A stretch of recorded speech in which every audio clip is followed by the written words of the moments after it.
Takí muži ako ja. OK, ďalší spev? Výborne. Počuj, Bruce. Aký Bruce? Nie je to nič osobné. Ja lenže... Poznám takých ako ty a viem, že nie si môj typ.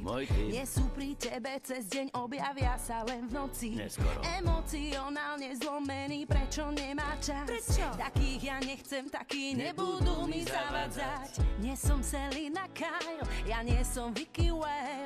Mne si sa fakt nepáčil ani ako Christian Bale. Som skôr ako Michael Keaton. Ten ma bavil ako Beetlejuice. V Gothame si žiadnu lásku nehľadám. Hej, máme chyby, ale aspoň sme sympatiáci. Keď nevieš lietať, tak ťa nepoznám. Ja viem lietať. Batwing vie lietať, rozmaznaní boháči nie sú môj typ. A kto potom? Z planéty Kryptonit taký môže byť. Fuj. Muži z Gothemu ma už nebavia. Nie som tvoj typ. Poď, ale... Asi to nechápeš. Muži z Gothému sú best. Hlboký, temný hlas a celý život vo forme. Frajer jak Ben Affleck sme. Bohatý a pekný. Charizma jak George Clooney a Val Kilmerové pery.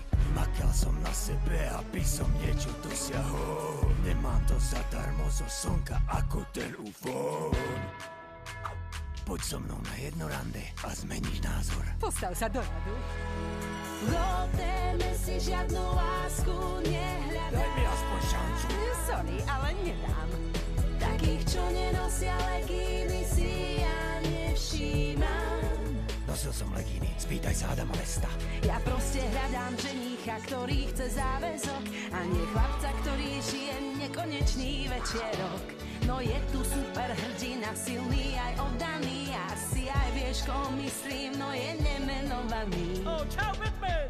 A nápoveda je, že je to muž z ocele a má červený plášť.